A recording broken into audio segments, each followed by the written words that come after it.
You and me both, kid. Life was a lot easier when we could. But you know how it is when your grandpa goes on the warpath, even from Florida."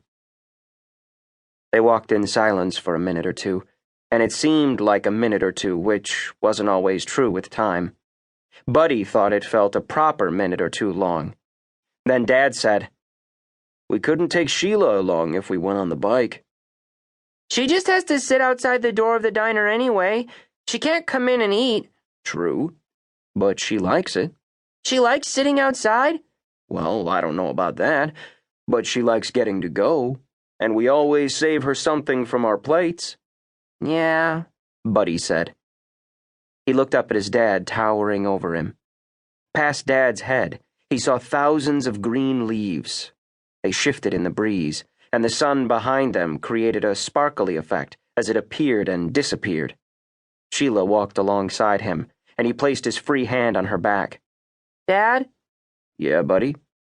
"Why are you wearing a tie?" "Just to look nice." "But nobody at the diner wears a tie." Dad stopped suddenly. Buddy looked up at him, and at the leaves and the sparkling, and waited for trouble. He thought his dad might lose his temper over too many questions. "You know," Dad said, "that's a good point. You think the tie is too much?" "I think so," Buddy said. He wasn't really sure what too much meant in this case, but it sounded like it meant maybe Dad shouldn't wear it, and Buddy definitely thought he shouldn't wear it. "I think you're right," Dad said. "I'm trying too hard." He pulled the knot loose on the tie, then pulled until it came off from around his neck and dangled in his hand. He unbuttoned the top 2 buttons of his good shirt. Buddy waited, partly impatient to move again, partly happy to not be any closer to the railroad bridge. It would be nice if they never got there, but if they really weren't going to turn around and walk home, which Buddy figured they weren't, it would almost be better to get it over with.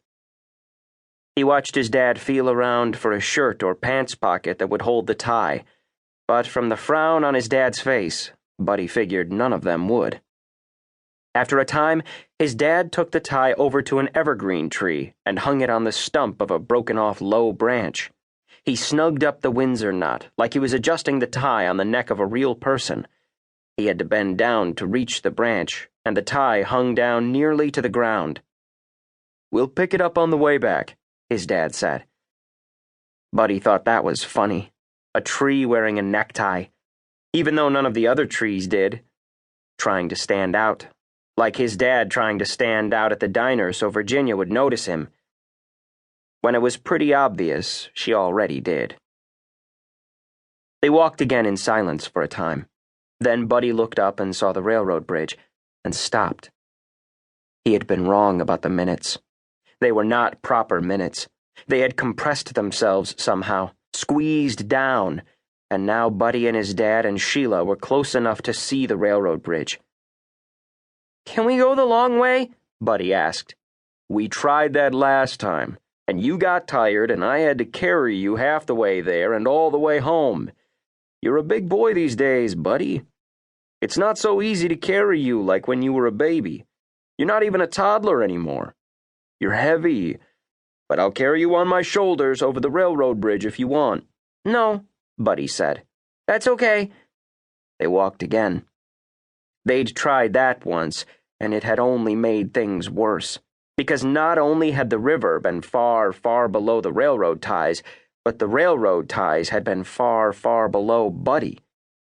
He felt better with the solid bridge under his feet. All he had to do was not look down, and yet he always looked down, every time. The more he told himself not to look down, the more he looked. It was a key example of life running frustratingly out of his control. Even Buddy seemed to be outside Buddy's sphere of influence. And now they were much closer to the bridge, almost ready to step out. Dad stopped and put his ear down to the track. That way, he always said, he would know if there was a train coming. He said you could hear and also sort of feel a buzzing in the rails, even if the train was much too far away to see.